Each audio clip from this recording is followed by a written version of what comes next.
Have you ever loved someone so deeply that you couldn't see the cracks forming beneath your feet? Amelia Hartman thought she had everything: an adoring husband, a life of elegance, and a child on the way. But on the day she planned to surprise him with their favorite lunch, she opened the wrong door and stepped into a betrayal that shattered her world. He wasn't just unfaithful, he was dangerous. What would you do if, in one heartbeat, you realized the man you trusted with your life was capable of destroying it? Would you scream, fight, run? Amelia didn't scream. She didn't beg. She walked, and that quiet choice to walk away without looking back set in motion a story not just of heartbreak, but of reinvention, resilience, and the quietest kind of power. This isn't a story about revenge. It's about something much deeper. It's about choosing yourself when the world expects you to break. Take a breath. Settle in. Let Amelia's journey whisper something back to the deepest part of you. If her story speaks to you, don't forget to like, share, and subscribe to our channel. Your support helps bring more stories like this to life. Now, let's begin. The scent hit her before the shock ever did. It was faint, but unmistakable. A swirl of Tom Ford cologne.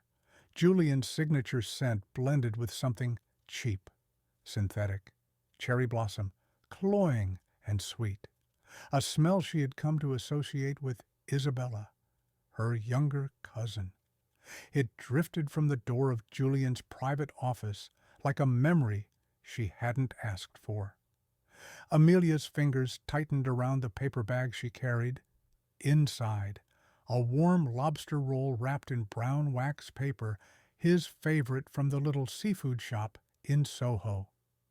She had made the impromptu trip after her prenatal checkup, giddy from hearing her baby boy's strong heartbeat. She hadn't told Julian she was coming. It was supposed to be a surprise. But the real surprise was waiting for her behind that heavy oak door, cracked just enough to let out the truth. Her heels didn't echo on the marble floor. Her breath caught midway in her chest. She stepped closer, instinct pushing her forward, even as something deep inside her screamed to run. The scene beyond the doorway unfolded in slow, excruciating detail. Julian, her husband. The man she had loved through 4 years of infertility, 2 miscarriages, and 1,000 private tears, was half-dressed, standing between the knees of her cousin. Isabella's dress was bunched around her hips.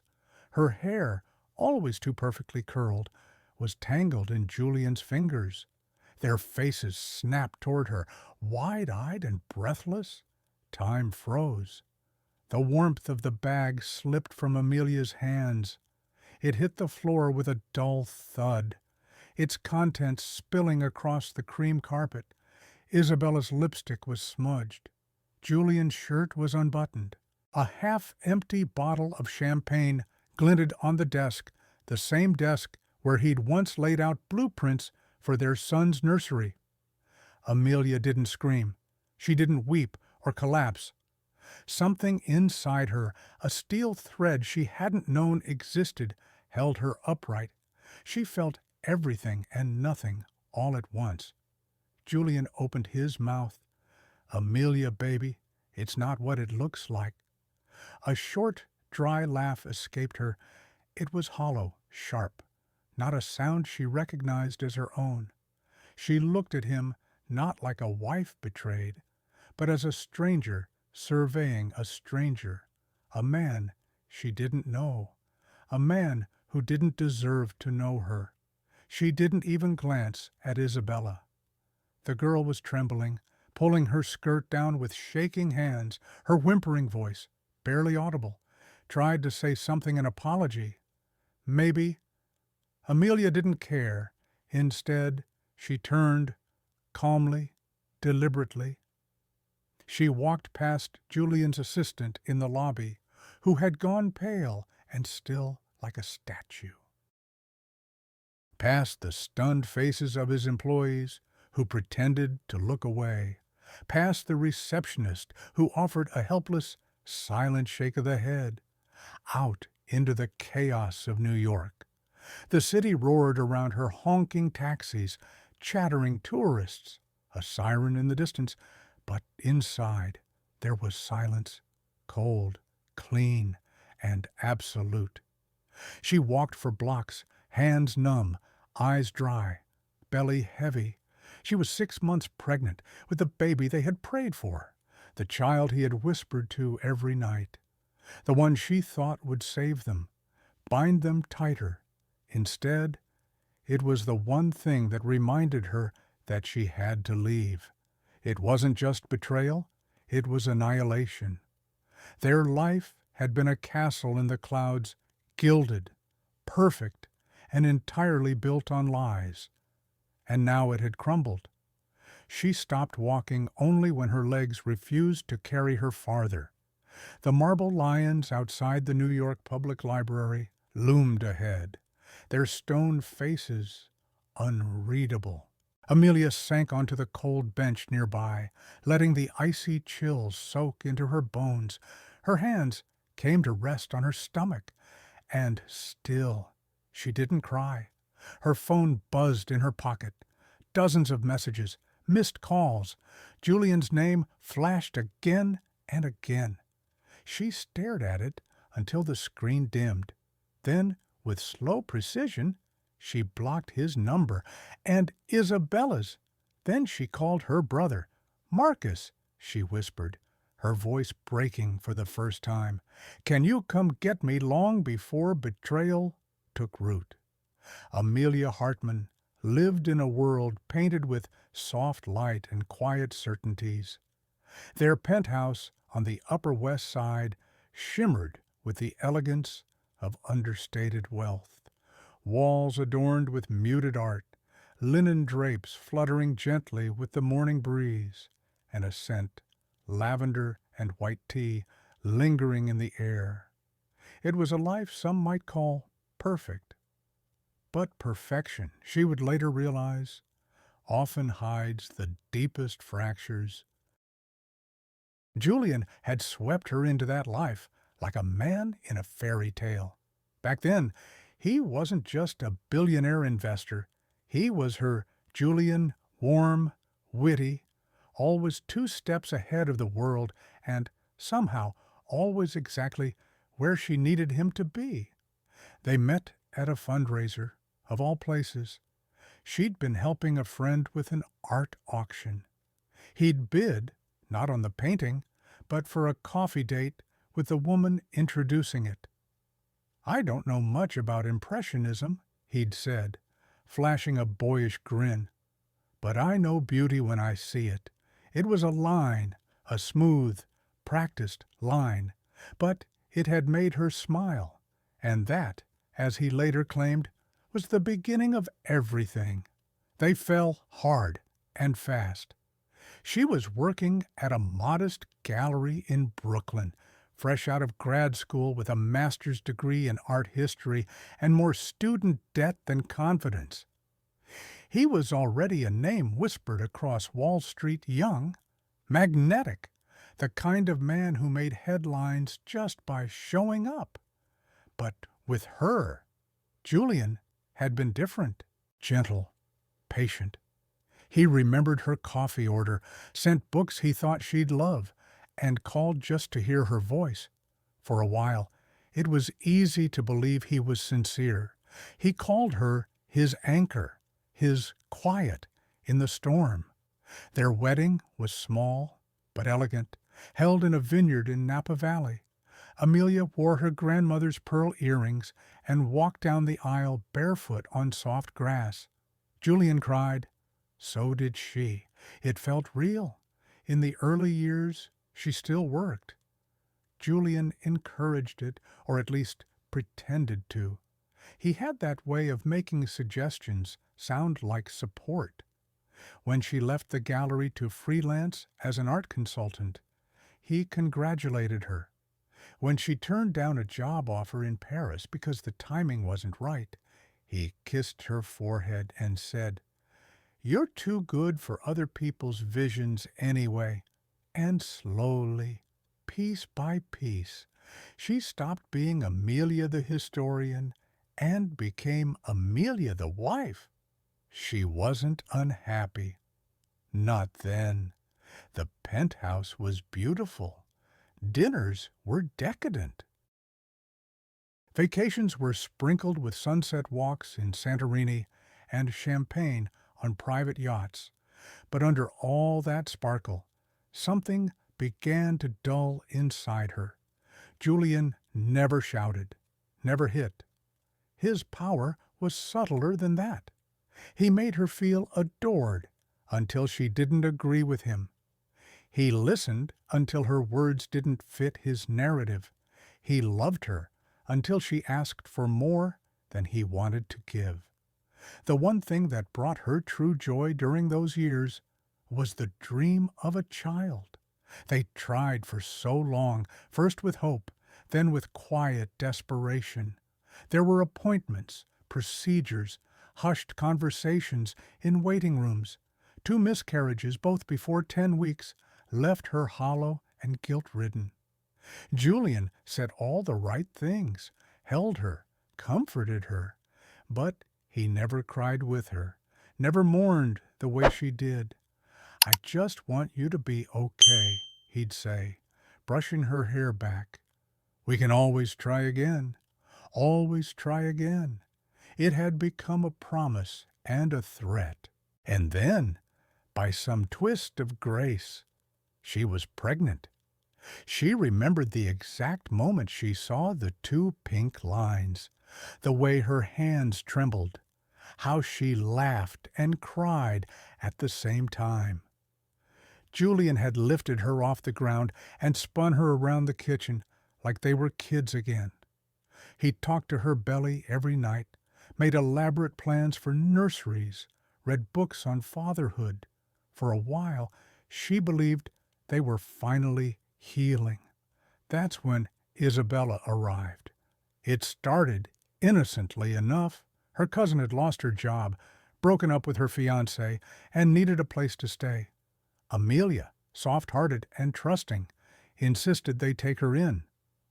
Julian hesitated just for a moment, but then smiled and said, "If it makes you happy." Of course, Isabella was bright and funny, a little too flirtatious, a little too flashy. She was everything Amelia wasn't and never wanted to be. Still, Amelia welcomed her. At first, it was fine. But then came the little things, jokes that went on too long, compliments that bordered on provocative oops moments, accidentally walking in on Julian changing, or joining conversations that weren't meant for her. Amelia noticed. She noticed everything, but she said nothing, because that's what she had learned to do. She told herself it was hormones, that jealousy was unbecoming, that Julian would never. And then he did. As she sat on that cold bench outside the library, replaying it all in her mind, the woman she used to be felt like a story she had read a long time ago, that Amelia had been trusting, hopeful, eager to please. The woman now? She wasn't quite sure yet, but she knew this: she was done being anyone's ornament. The trouble started quietly, not with shouting, not with anything obvious, but with silences that lasted a beat too long, with glances that flickered and disappeared, with laughter that sounded rehearsed. Amelia began to notice. At first, it was only in passing. Isabella would laugh too hard at Julian's jokes, jokes that weren't even that funny. Her hand would rest a second too long on his shoulder during a casual conversation. She'd compliment his suits with a kind of breathiness that wasn't quite familial. Amelia brushed it off. She'd always prided herself on being understanding, level-headed, not the jealous type. And besides, she was pregnant.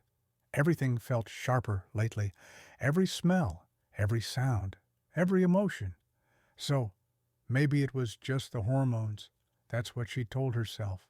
But late at night, when the city quieted down and Julian snored gently beside her, Amelia would lie awake, her hand on her belly, trying to pinpoint the moment she started feeling like a stranger in her own home. She'd wake up early, as she always did, to make tea and sit by the window before the world woke. The mornings used to bring her peace, but lately she felt like she was watching her life through glass. It looked familiar, but it no longer felt like hers. There was one morning in particular, gray skies, soft drizzle against the glass, when Amelia sat with her mug of peppermint tea and watched Isabella pad into the kitchen wearing Julian's oversized NYU sweatshirt. She claimed she'd grabbed it from the laundry by mistake. Amelia smiled, nodded, said nothing, but something inside her shifted. One afternoon, Julian was late coming home. It wasn't unusual, his schedule was erratic, and she'd grown used to long dinners alone. But this night, she had felt him pull away, not just in body, but in energy, like his attention had moved on, and she was left holding the silence. When he finally walked through the door, he smelled of champagne and something floral. "Investors' dinner ran long," he said, loosening his tie. "Sorry I didn't text." She nodded, eyes on his collar. "Lipstick, maybe. Maybe not." "Did Isabella eat?" he asked casually. "Yes," Amelia replied, her voice too steady. He kissed her forehead. She closed her eyes, but the touch felt foreign. Not cold, exactly, just hollow. One evening, Amelia stood in the doorway of the nursery. It was almost finished, soft beige tones, hand-carved furniture, a mobile of stars that spun slowly above the crib. Julian had gone all out, only the best, he'd said. He even hired an interior designer specializing in European baby spaces. Amelia had loved watching him throw himself into it, researching paint colors, picking stuffed animals with surgical precision. She wanted to believe that was love, but now she wasn't so sure. Was it for the child, or for the image of fatherhood? Was it about being a dad, or being seen as one?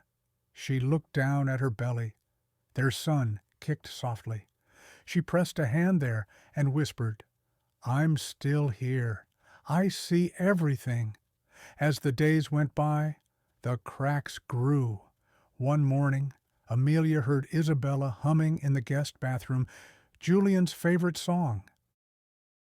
Another night, she came across an earring in the master bathroom that wasn't hers. When she mentioned it, Julian barely looked up from his phone.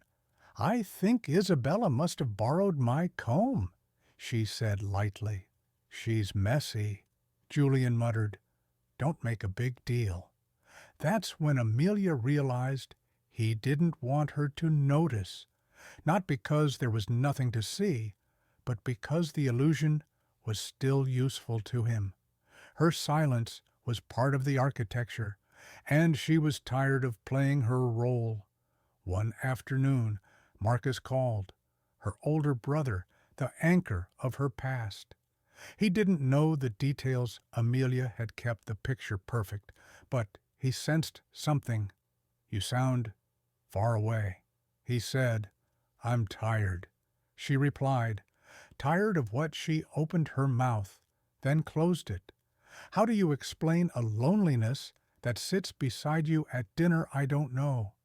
"You used to," Marcus said gently. "You used to know everything." That night, Amelia lay awake, staring at the ceiling. Julian had fallen asleep already, his breathing slow and even. She thought of all the things she hadn't said, the questions she hadn't asked, the moments she had ignored, and the woman she had become. Not weak, not blind, but quiet, too quiet. And she made a promise to herself. The next time something felt wrong, she wouldn't just feel it. She'd act. It was a Tuesday. Tuesdays had always felt like filler days. To Amelia Hartman, neither full of Monday's purpose nor Friday's anticipation. But this Tuesday would change everything. She woke early, sunlight catching the edge of the nursery mobile as it spun ever so gently in the morning air. She ran her hand along the crib rail, already picturing her son there. His name wasn't chosen yet, but she had started calling him Bean ever since the first ultrasound. It was the name that made her laugh, the way Julian once did when they dreamed aloud in their kitchen, barefoot and giggling over pasta and names. Julian had kissed her goodbye just an hour earlier. He said he had an early investor meeting downtown and wouldn't be home until dinner. "Puree tonight? Don't forget," he said. "Our anniversary deserves the best." His hand had lingered on her stomach, his smile warm, rehearsed. She nodded. "I'll see you tonight." He didn't know she had a doctor's appointment, just a routine checkup.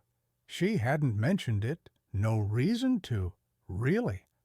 But after hearing the steady beat of her son's heart through the monitor, something inside her stirred.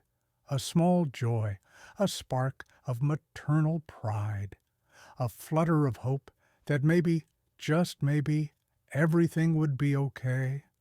She stepped out of the clinic, the sun warm on her back, and made a choice. She would surprise Julian. There was a little seafood shop he loved, tucked between a bookstore and a wine bar in Soho. She picked up a lobster roll, wrapped warm and neatly in wax paper. She even asked them to write his name on the bag with a little heart. "Going to see someone special?" the cashier asked. Amelia smiled, one hand on her belly. It took 20 minutes to reach Croft Holdings, Julian's headquarters, a sleek tower of glass and steel that shimmered against the Manhattan skyline. As she stepped into the lobby, she nodded to the doorman, waved to the receptionist, and approached the elevator like she had 100 times before. But something was off. Margaret, Julian's longtime assistant, stepped out from behind the desk, her face flushed. "Mrs. Hartman, I didn't expect you." "I won't be long," Amelia said gently, lifting the bag. "Just wanted to bring him lunch. Julian's in a meeting. Very important." He asked not to be disturbed. "That's all right," she said. "I'll just leave it on his desk." Margaret hesitated. Sweat beaded near her temple. Maybe I could." But Amelia was already walking. She used her key card, one Julian had given her when they moved in. The ultimate symbol of trust. She stepped into the private elevator that led straight to his office. The doors opened. The reception was empty. Silent. Her heels clicked softly against the marble floor. She walked past the waiting area, toward the oak doors of Julian's office, slightly ajar. She lifted her hand to knock, then paused, and that's when she heard it. Not voices, not moaning, not even laughter, just the unmistakable sound of a champagne bottle knocking against a glass surface. She pushed the door. The world stopped. Julian was there, So was Isabella. The lobster roll fell. Time warped. The overhead lights turned the scene into a museum of betrayal. Isabella's legs were wrapped around Julian's waist. Her laughter died in her throat. Julian's eyes widened in disbelief. Amelia. She didn't move. She saw everything. The bottle, the lipstick on his collar, the torn pages of her life scattered on the desk where they had once whispered about baby names. She saw a cufflink on the floor. J.C. Julian Croft. It glittered like a warning. Julian reached for her. "Baby, listen, this isn't no," she said, her voice quiet, firm. "Don't." Isabella pulled down her skirt, face blotched with shame or fear. Amelia didn't care. She didn't scream. She didn't cry. She turned and she walked, back straight, step steady, past Margaret, who gasped softly, past the sea of stunned employees pretending not to watch, past the security guard who instinctively reached out, then thought better of it. She walked into the bright, indifferent New York air and felt it fill her lungs. She didn't know where she was going, but she knew where she would never return. Behind her, the doors of Croft Holdings slid shut. The marriage was over. The illusion was over. But Amelia Hartman, she was just getting started. The city blurred behind her as the cab pulled away from Croft Holdings. Amelia sat silently, hands folded over her belly, eyes fixed on the streaks of light passing the window. Her heart thudded softly, steady, not frantic. The numbness had settled in, a strange sort of calm that wrapped itself around her like a winter coat. She didn't ask the driver to take her home. Instead, she gave him an address she hadn't spoken aloud in years, Marcus's apartment on the east side. Her brother had always kept things simple. His place smelled of books, strong coffee, and aged wood. It was everything her penthouse wasn't. When she called him from the library bench, he didn't ask questions. He just said, "Stay put. I'm coming." And he did. He pulled up in his old Subaru, still wearing his Columbia University professor's badge and a worn-out tweed jacket. When she slid into the passenger seat, he reached over and took her hand. "You don't have to talk," he said. "Not yet." That night. Amelia sat on his couch under a quilt their mother had sewn decades ago. The apartment was warm, filled with quiet music and the faint smell of cinnamon tea. She told Marcus everything.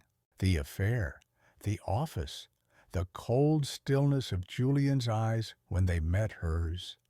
Marcus didn't interrupt. When she finished, he stood and made her a cup of tea, then placed it gently in her hands. "You can't go back," he said softly. "I'm not going back." The next morning, they started planning. Julian would expect tears, maybe even a scene. He wouldn't expect silence. He wouldn't expect her to disappear. And that's exactly what she did. Marcus knew someone, a friend from grad school, who now worked in private legal defense. With quiet efficiency, they set up the basics: a new identity, a travel plan, a temporary address. Amelia's grandmother had once opened a small account in her name, a little nest egg she had never touched. Now it would be her lifeline. They kept everything off the grid. No credit cards, no phones traceable to her name, no calls to mutual friends. On a gray Thursday morning, Amelia slipped out of the city with nothing but a duffel bag, a small box of heirloom jewelry, and the ultrasound photo of her son tucked into her coat pocket. She headed north. Vermont welcomed her with quiet snow and roads flanked by pine trees. Marcus had found a cottage, small, rustic, tucked into a wooded hill on the edge of a sleepy town. The owner, a retired schoolteacher, had agreed to a cash rental with no questions asked. Amelia introduced herself to the neighbors as Anna Stone. She bought her groceries at the local co-op, wore thick scarves, and used public Wi-Fi at the library when she needed to check emails. She read by the fireplace at night, hand resting on her belly as the flames flickered. Her old life faded, and for the first time in years, she started remembering who she had been before Julian, before penthouses, before tailored dinner dresses and charity galas. She remembered the girl who used to get paint on her jeans in art school, who cried in museums, who believed that beauty could save a person. She didn't know if beauty could save her now, but silence was doing its part. Her body changed, her belly rounded more each week, stretching skin and patience. She saw a local doctor, a kind woman named Dr. Ellen Barnett, who never asked too many questions but always looked her in the eyes. "You're healthy, doctor," Barnett said after a checkup, "but you're holding a lot in." Amelia nodded. "I'll be okay." She wasn't sure yet if that was true, but saying it helped. She found a rhythm in the quiet. Mornings with tea and journals, afternoons with long walks in boots that sank into the snow, evenings knitting a tiny blue hat with yarn that smelled faintly of cedar. She spoke to her baby often. "Bean," she whispered, "I promise you this we're going to build something new. Just you and me." She took on a small job, thanks to an old college friend named Chloe, who ran a rare book dealership. Remote work, research-based, perfect. She cataloged old editions of Poe and Austen, verified provenance, translated marginalia, traced ownership through decades of estate records. The quiet concentration grounded her. Every day she felt a little more like herself, not the Amelia who wore diamonds to galas, the one who saw meaning in a cracked spine, in the faded ink of a handwritten note, in the silent resilience of paper that had outlived generations. And then, one morning, the snow fell heavy.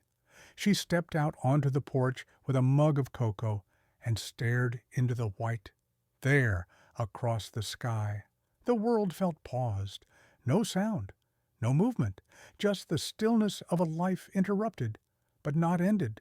Amelia Hartman, no, Anna Stone stood in the cold and felt the baby kick, steady and strong. And in that quiet pulse of life, she realized something. She hadn't run. She had chosen to live. The memory stick arrived in a plain manila envelope, tucked between a package of herbal tea and a second-hand book Marcus had sent by mail. No return address, no markings. Inside, a single note. The handwriting was shaky, like it belonged to someone trying not to be recognized. "You don't have to forgive me, but you need to know the truth. He's not just who you think he is. Be careful." Isabella Amelia stared at it for a long time, heart thudding with unease. She had not heard from Isabella since that day. She had assumed her cousin had returned to wherever Julian had sent her, maybe hiding in shame, or still entangled in the web of wealth he spun so easily. The thought of her had grown quieter over time, like a bruise fading beneath the surface. But now, her name came roaring back with something far darker than betrayal. Amelia booted up her laptop, inserted the drive, and waited. Dozens of files appeared, spreadsheets, account summaries, transaction records. Many were password protected, but not all. Some were marked with unfamiliar names, offshore banks, shell corporations in Belize, the Caymans, Liechtenstein. Amelia's background wasn't in finance, but she had enough sense to see the patterns: wire transfers in the millions, money moving in circles, empty businesses holding vast funds without services, fake invoices, round-trip trades. She sat back, her skin cold.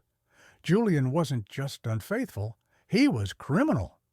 She opened one PDF marked Correspondence Internal, a thread of emails between Julian and someone named Alistair Shaw. The language was corporate, cautious, but between the lines was a code of complicity. Discussions of integrating capital and processing through Hino Japan pipeline were clear enough. If you knew what to look for. Amelia's mouth went dry. Hino? That was the company Julian had been negotiating with just before she left. A Japanese tech conglomerate that, on paper, was expanding into U.S. markets. Julian had told her they were the future. Now she wondered, was it really about tech or about laundering money on a scale too massive for one country? Her heart pounded not just with fear, but with realization. She hadn't just left a cheating husband. She had escaped a dangerous empire, and now she held a piece of it in her hand. She called Marcus. He arrived the next morning, his usual calm replaced by quiet tension. They sat on the floor of the cottage's small living room, the fire burning low as snow fell thick against the windows. Amelia showed him the files. He didn't interrupt, just nodded, sometimes muttered, "Jesus," under his breath. When they were done, he leaned back, arms folded. "This is serious. I know. If these get out, he's finished," Amelia whispered. They sat in silence. Then Marcus said, "You can't keep this. Not here. Not with the baby coming. I'm not giving it up." "I didn't say that, but we need to be smart. If he finds out you have this, he won't." She said, "Not yet." Marcus looked at her, a question in his eyes. But Amelia's expression had changed. There was no fear in it, only resolve. Over the next few days, she reviewed the documents again and again. She created copies, encrypted backups, wrote coded summaries. She learned more about international banking than she'd ever expected to. She mapped connections, linked names, created a timeline of Julian's operations dating back years. She was patient, focused. There was one detail that kept returning to her. The name Hino appeared often, but always tied to a second name, Reina Josino. She remembered hearing it once mentioned casually at a fundraiser, a name whispered with a blend of awe and caution. CEO of Josino Dynamics, a woman known for her art collection, her ruthless intelligence, her loyalty to tradition. Amelia's mind began to turn. Julian had always underestimated her passion for art. He thought of it as decoration, soft, harmless, but he had never known what she had done before marrying him. She had lived in Kyoto, studied under masters of Japanese art. She had spent long, monk-like days restoring woodblock prints and researching provenance of centuries-old art. She had once been invited to view a private collection owned by a reclusive Japanese family and had seen a lost work by the artist Shiraku, long believed destroyed. She remembered it vividly, a rare actor portrait, untitled, uncatalogued, one of a kind, and Reina Josino, according to Art Whispers, had been looking for that print for years. A plan began to form, not out of revenge, but out of precision. She didn't need to bring Julian down with fury. She could do it with a whisper, with art. That night, as she watched the fire crackle and the wind howl through the pine trees, Amelia placed her hand over her belly. "You're the reason I left," she whispered, "but you're also the reason I have to finish this." She had seen enough lies. She was ready to bring truth back into the light. Amelia had always believed that the past had a way of finding its voice. Now, sitting at her kitchen table in the quiet Vermont cottage, she was preparing to speak through it. The fire hissed softly in the hearth behind her. A teacup sat untouched by her elbow, steam curling into the air. On her laptop screen, she had opened an encrypted browser. She moved with the precision of someone who had nothing to lose but everything to protect. She was no longer hiding. She was hunting. Reina Josino. Everything Amelia had heard about her over the years painted the picture of a woman both brilliant and terrifying. CEO of Josino Dynamics, heiress to a cultural dynasty in Japan, known for her cold efficiency in boardrooms and a burning passion for traditional Japanese art, particularly Edo period woodblock prints. Amelia had seen a photograph of her once in an industry magazine, all sleek black hair and sharp cheekbones, eyes that didn't flinch. It wasn't hard to imagine her sitting across from Julian, poised, unreadable, assessing his charm like a hawk watching a rabbit. But Reina wasn't just Julian's next conquest, she was his mark. And Amelia knew something about her that Julian didn't. Years ago, in Kyoto, she had studied under Sensei Ishikawa, a master conservator of Japanese art. Through his connections, she had been granted a rare private viewing of a hidden collection. Among the dusty scrolls and lacquered boxes, she had seen it an actor portrait by the elusive artist Shiraku. Vibrant, haunting, entirely unique. It wasn't listed in any catalog. Reina had spent years searching for that piece, and Amelia now knew it still existed. That made her the most dangerous person in Julian's world because she had the only currency Reina Josino might value more than a multi-billion-dollar tech deal. Truth? She began simply. A private message sent to one of Chloe's trusted contacts in the Tokyo art world. Not a direct approach too risky, but a whisper, a suggestion. The lost Shiraku portrait may not be lost. Attached was a blurred, partial image. Not enough to reveal the print, but just enough for someone like Reina to recognize the distinctive brushwork. A signature in faded red ink, the edge of a mask, a shadow too deliberate to be forgery. No names, no origin, just a promise of something real. Within 48 hours, there was a reply. Formal, careful, intrigued. The buyer unnamed was requesting verification, proof of the print's authenticity, a digital fingerprint, nothing too exposing. Amelia sent a second message with a high-resolution close-up of a particular fiber in the washi paper, an imperfection she remembered noting during her viewing years ago. She layered it with a timestamp and geolocation metadata, crafted to mimic a collector's archival log. A third message followed. The owners are considering a private off-market transfer, but they have conditions. The reply was swift. State them.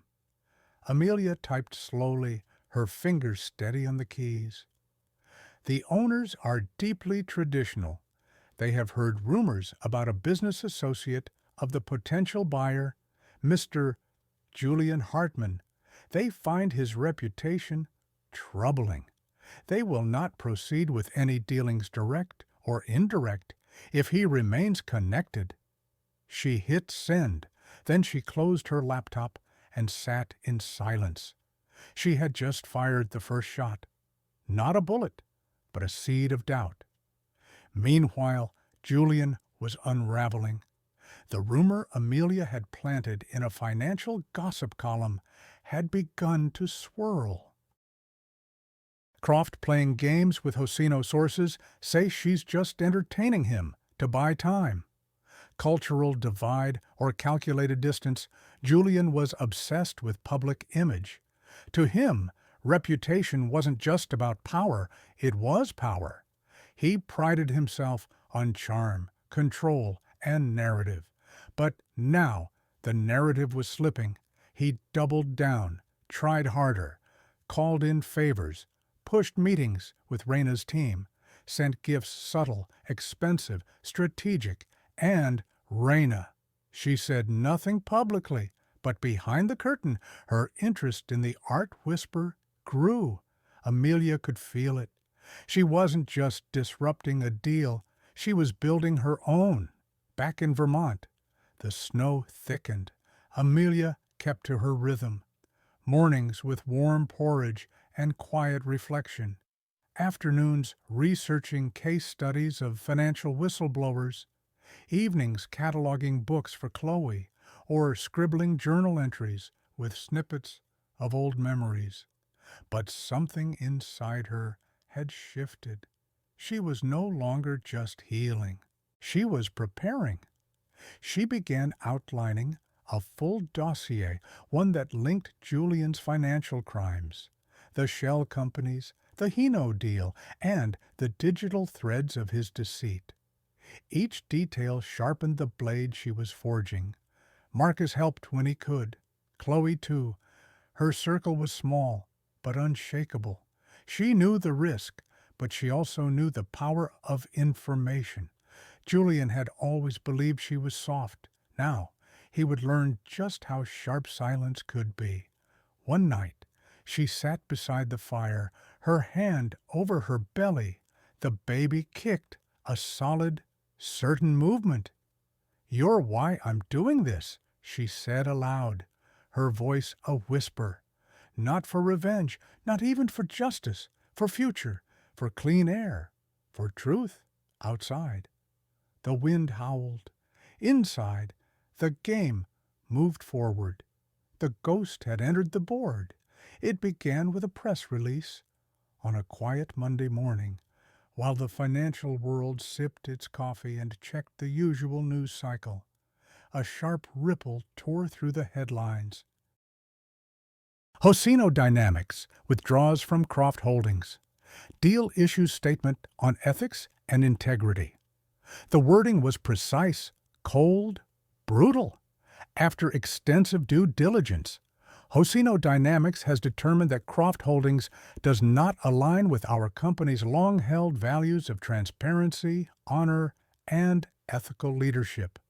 We will be seeking new partners for our North American expansion. 3 sentences.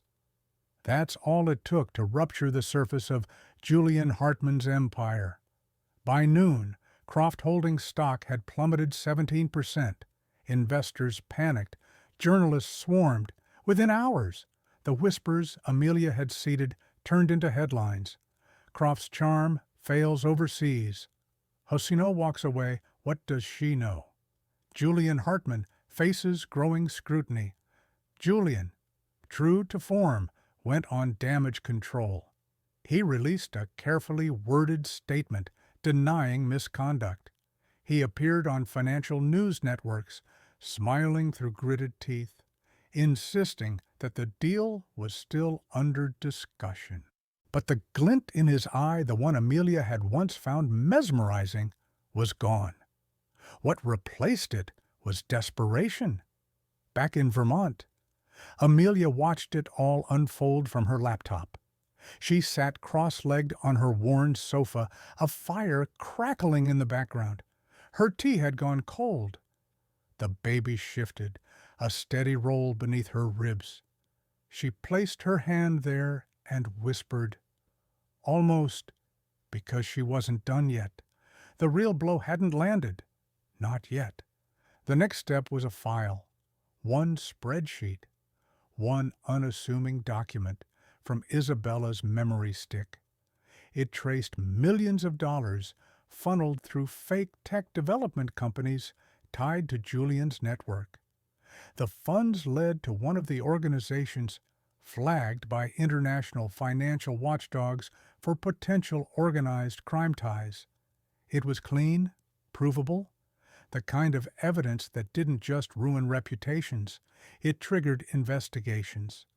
Amelia sent it encrypted, anonymously to one person, Reina Josino. No message, no name, just a digital key. And Reina, sharp and strategic, knew what to do. Within 48 hours, Reina held a press conference, live from Tokyo. Amelia watched from her laptop, the baby's tiny feet pressing against her ribs. Reina stood at a podium, immaculate as ever. Her voice was crisp, deliberate. Josino Dynamics has uncovered evidence that Mr. Julian Hartman, CEO of Croft Holdings, is involved in a series of offshore financial transactions that raise serious concerns about legality and ethical compliance. We are cooperating fully with international authorities. Then came the twist. In the process of verifying these claims, we were presented with an item of cultural significance long believed to be lost. A private collector has chosen to return this work, the Ichikawa Omio portrait by Shiraku, to its rightful place in Japan. A photo appeared on the screen behind her, the print Amelia had once viewed as a young student. Vibrant, undeniably real. Reina looked directly at the camera. We believe that business, like art, must preserve integrity. And when corruption seeks to hide in beauty, it must be exposed. Amelia leaned back, heart pounding. That was it. The trap had snapped shut. Julian had been painted not just as a criminal, but as a cultural thief. A man who had tried to leverage art for profit and failed to understand its soul. He wouldn't recover. Back in New York, Julian's world exploded. He fired his assistant Margaret in a fit of rage, accusing her of leaking documents. He screamed at his legal team, cut off colleagues, and locked down internal servers. But the rumors only grew. By the end of the week, a formal investigation had begun. Federal agents were requesting documents. Banks were freezing assets. Croft Holdings was bleeding from every side. And Julian, he was unraveling. The man who had once walked into rooms like he owned them now couldn't even hold eye contact in a shareholder meeting. The press dubbed it the quiet collapse. Meanwhile, Amelia prepared for her final move. She contacted Marcus, asked him to arrange a meeting somewhere public, symbolic, a place where control couldn't be bought. They chose the Plaza Hotel, the same place Julian had once proposed, on a balcony filled with candlelight and promise. This time, there would be no ring, no illusion, just an ending. She arrived early. The presidential suite hadn't changed much. Still too gold, still too much glass and velvet. But Amelia had. She stood by the window in a simple dress, her hair pulled back, her belly large with life, her heart strangely calm. At 8:00 p.m. sharp, Julian walked in. He wasn't alone. 2 large men flanked him. Security or intimidation? It didn't matter. His eyes locked onto hers. You, he hissed. You did this. I protected what matters, she said softly. Julian laughed, but it was hollow. You think you won. You think they'll believe you. You're just a hormonal woman with a grudge." Amelia stepped forward. "No, Julian, I'm a mother, and you underestimated me." Behind her, the television flickered on. A breaking news banner: FBI confirms investigation into Croft Holdings, multiple offenses under review. Julian turned pale. At that exact moment, the suite doors opened. A team of federal agents entered. The lead stepped forward. "Julian Hartman, you are under arrest for conspiracy, wire fraud, and money laundering." Julian turned toward Amelia one last time, hatred in his eyes. She didn't flinch. She didn't gloat. She simply watched him go. Outside the hotel, the city buzzed. Cabs honked. Lights blinked. Life moved on. Amelia stepped out into the night, hand resting on her belly. She didn't smile, but she felt something shift. Not victory. Freedom. She didn't just walk away. She burned the kingdom down quietly, completely. The hospital room was quiet. Soft beeping filled the silence, steady and reassuring. Snow drifted outside the window in gentle waves, turning the Vermont town into a postcard of winter stillness. Inside, Amelia Hartman lay in bed, her body exhausted, but her heart startlingly awake.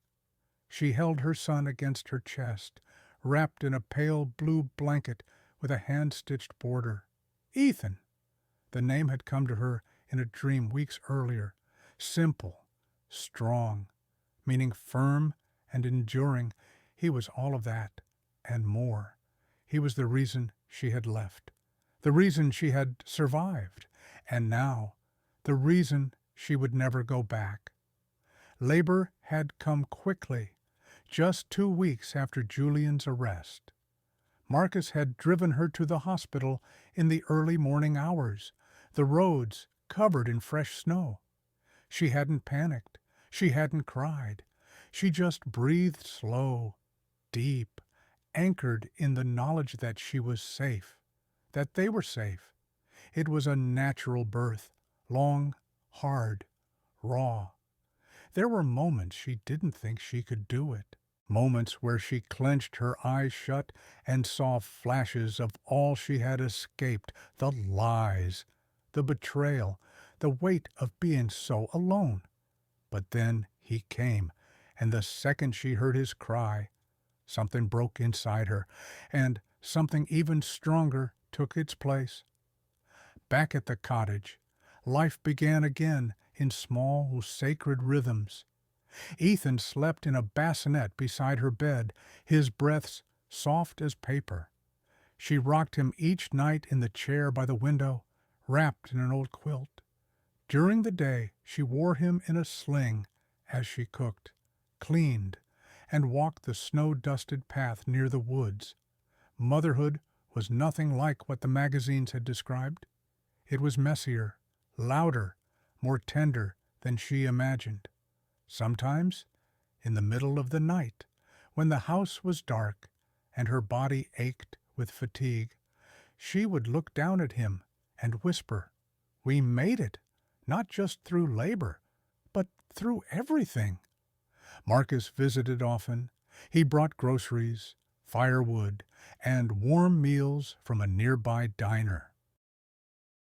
He read to Ethan from old children's books and never once asked about Julian or the investigation. But Amelia knew it wasn't over. Not really. The press was still circling. Investigators were still unearthing the full extent of Julian's crimes. Croft Holdings had filed for bankruptcy. Multiple board members had resigned. The headlines came and went, but Amelia didn't read them anymore. She had played her part. Now she had more important things to do, like memorize the shape of her son's ears, like learn to sleep sitting up, like start, slowly, to trust the quiet again. One morning she received a letter, handwritten, neatly folded. The return address was Tokyo. It was from Reina Hosino, to the one who walks in silence. Your gift was greater than a painting. You reminded me that integrity is not a brand. It is a legacy. If ever you come to Japan, there will always be a seat for you, and for the child born of courage. There was no signature, just a pressed cherry blossom tucked inside. Amelia closed the letter and smiled. She didn't need recognition, but it was nice to be seen. Chloe continued sending work. Nothing heavy, just small research projects verifying the history of a collection in Italy, translating a letter from a French art dealer. The work soothed her. Some nights, when Ethan slept soundly, she would light a candle and sit at the kitchen table with her old notes, sketching outlines of a book she might one day write. A memoir, not about Julian, not about revenge, but about endurance, about becoming. She didn't hear from Isabella again, and she was okay with that. Some wounds don't get closure. Some people don't return. But in her heart, she hoped her cousin had found her way out of whatever darkness she had been trapped in. Forgiveness, she was learning, didn't always need an apology.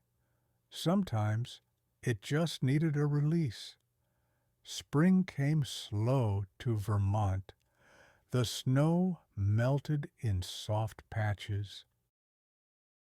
Buds appeared on the trees outside the cottage. Amelia planted a small herb garden on the porch, basil, mint, thyme. Ethan gurgled in his bassinet as she worked, sunlight warming his tiny fingers.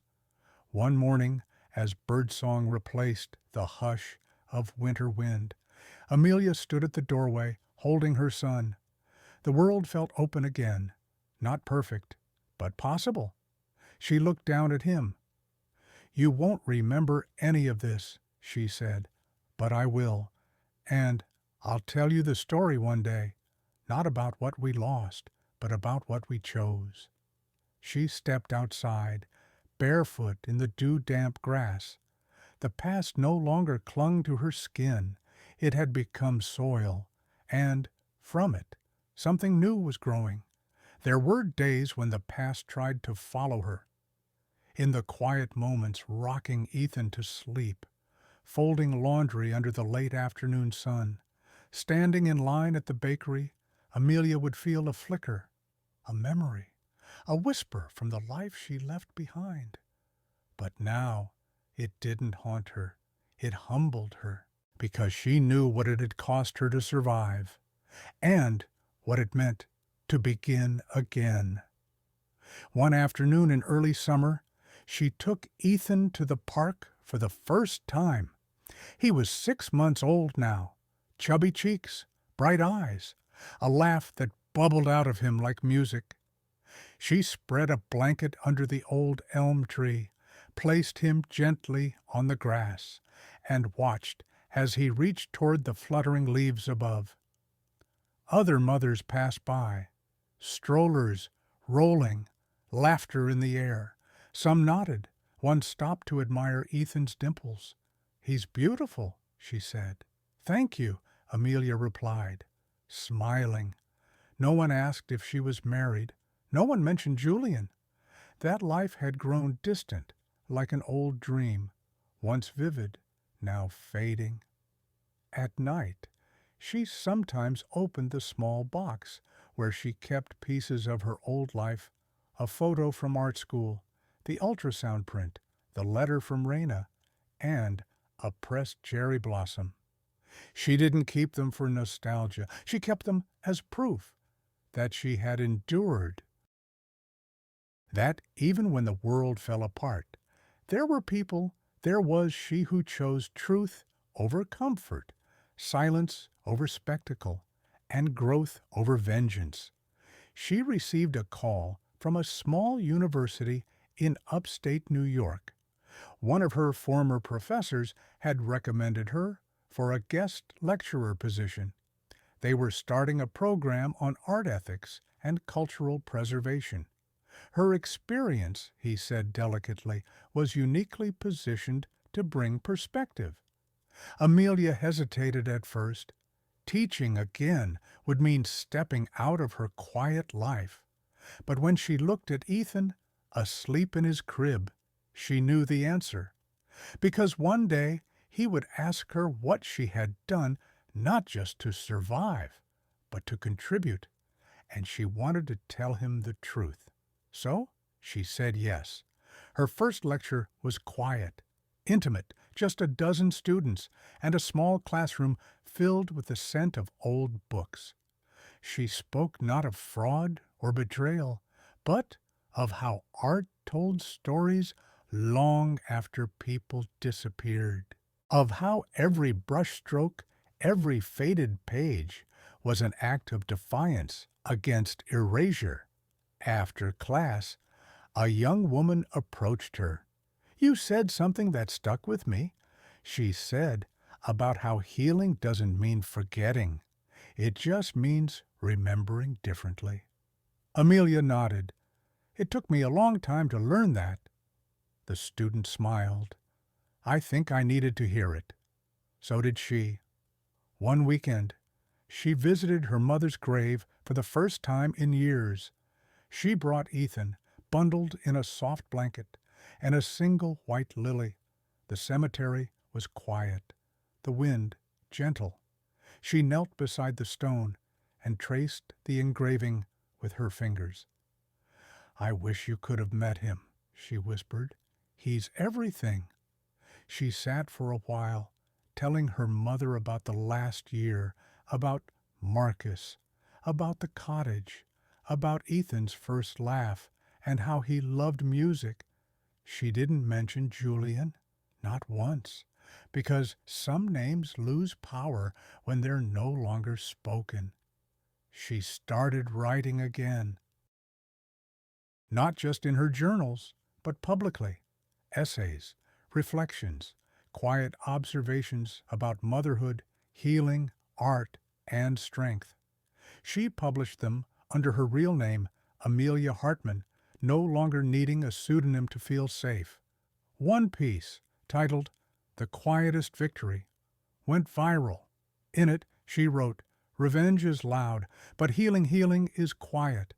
It happens in the unspoken forgiveness, in the uncelebrated courage, in the simple act of choosing to grow instead of burn." She received hundreds of letters from women. Some had left abusive marriages. Some had survived betrayal.